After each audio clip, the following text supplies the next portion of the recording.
আমি তোমাকে অনেক ভালোবাসি। আচ্ছা শোনো, তুমি আমার কাছ থেকে কি আশা করো আর কি আশা করো না?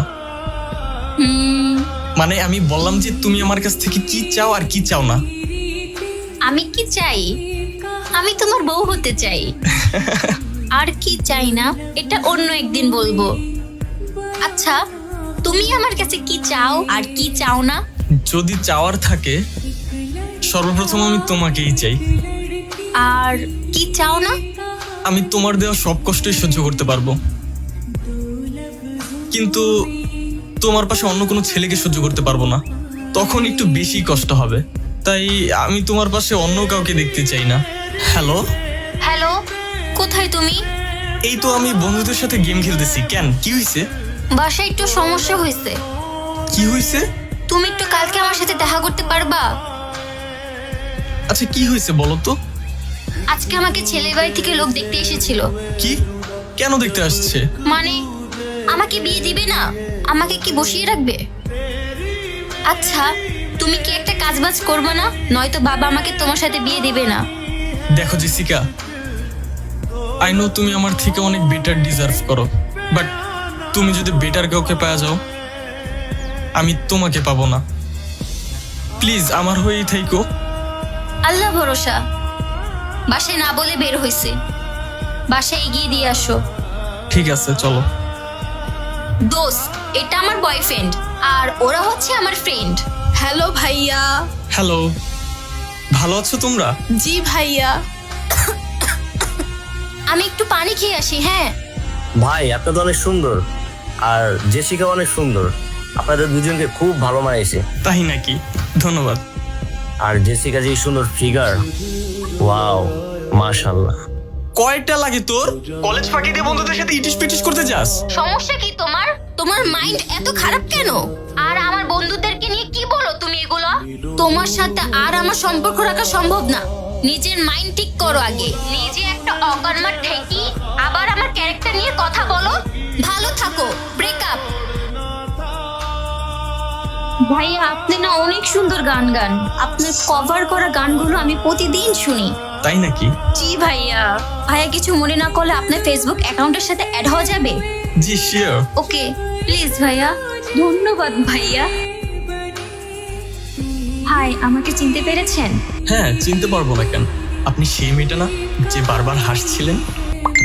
হ্যাঁ, আপনি না অনেক সুন্দর গান গাইতে পারেন। ধন্যবাদ। আপনার হাসিটা কিন্তু অনেক সুন্দর। তাই আপনার ভালো লেগেছে আমার হাসি?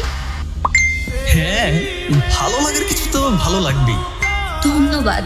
আচ্ছা, কিছু মনে না করলে একটা কথা বলবো। আমরা কি দেখা করতে পারি? ওকে। আপনি এত লেট করলেন কেন? সরি, রাস্তায় অনেক জ্যাম ছিল। আচ্ছা সমস্যা নাই। আমার না অনেক চকলেট পছন্দ। উপস, আগে জানলে তো আপনার জন্য চকলেট নিয়ে আসতাম। আচ্ছা সমস্যা নাই। আমার পছন্দের চকলেট আমি আপনার জন্য নিয়ে এসেছি। এই নিন। চকলেট? Thank you. চকলেট তো আমারও অনেক পছন্দ। তাই? হ্যাঁ। আচ্ছা আমরা একটু সামনে যাই। আচ্ছা। জীবনে কিছু মানুষ আসে শুধু একবারের জন্যই। তারা ধীরে ধীরে বদলে দেয় আমাদের প্রতিটি দিন, প্রতিটি রাত। আমার জীবনে এমন একজন এসেছে যার হাসি আমার ক্লান্তি ভুলিয়ে দেয়। ধীরে ধীরে তৈরি হচ্ছিল আমাদের গল্প, যার প্রতিটা পৃষ্ঠায় ভরে উঠেছিল ভালোবাসায়। আমি তো কিচ্ছু বুঝতেছি না। আমার মনে হয় তুই না তোর বয়ফ্রেন্ডের সাথে ব্রেকআপ করছিলি, ওই নিশ্চয়ই এই কাজটা করছে। তুই আমার জীবনটা শেষ করে দিলি। তুই এটা কেন আমার সাথে করলি? তুই এত খারাপ সেটা আমি জানতাম না। কি বলতেছো তুমি? তুই আর নাটক করিস না। তুই অনলাইনে আমার ছবি খুব বাজেভাবে এডিটিং করে ভাইরাল করে দিয়েছিস। তুই আমার জীবন শেষ করে দিলি। তুই এটা কেন করলি? তুই এত খারাপ। তুই একটা মানুষ না, তুই একটা জানোয়ার। তুমি আমাকে ভুল বুঝতেছো। আমি এই কাজগুলো করি নাই। আবার তুই মিথ্যা কথা বলতেছস? তোর দেখলে তো বোঝা যায় তুই এই কাজটা করছো। আর জেসিকা, তোর উচিত তোর জুতাটা খুলে আর একটা মার।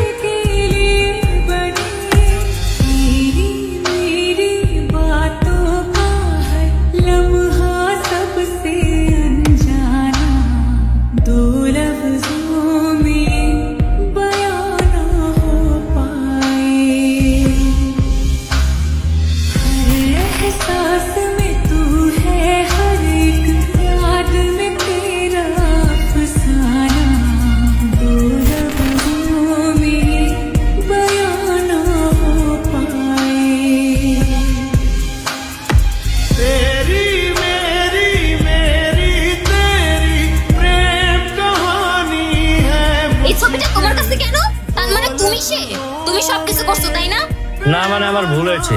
ছি, জেসিকা, আমি তোমাকে সত্যি অনেক ভালোবাসি। তোমাকে পাওয়ার জন্য আমি এরকম করছি। প্লিজ জেসিকা, একটু বোঝার চেষ্টা করো। চুপ থাকো তুমি। তোমার জন্য আমি লিখনকে কত অপমান করছি, আমি নিজেকে কখনো ক্ষমা করতে পারবো না। জেসিকা প্লিজ একটু বোঝার চেষ্টা করো। জেসিকা, হ্যালো ভাইয়া, লিখন কোথায়? লিখনকে কেন খুঁজছেন? আবার অপমান করার জন্য?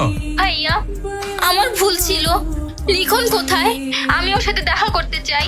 আপনি ছেলেটাকে কতটা অপমান করেছেন? এই ছেলেটা আপনার জন্য কি না করেছে, কতটা ভালোবাসছে আপনি কি জানেন?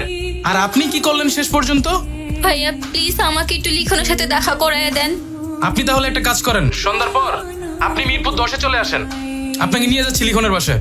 আচ্ছা ঠিক আছে ভাইয়া, আমি আসতেছি।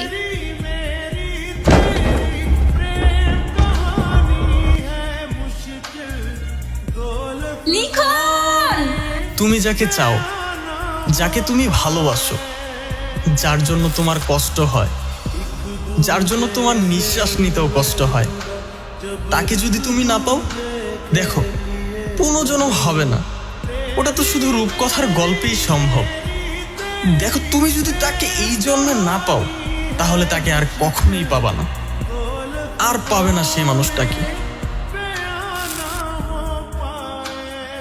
তোমার ডায়েরিটা না আমার কাছে। তোমাকে না বলা কিছু কথা আমি এখানে লিখে ফেলছি। আচ্ছা তুমি কি আমাকে কোনোদিনও মাফ করবো না?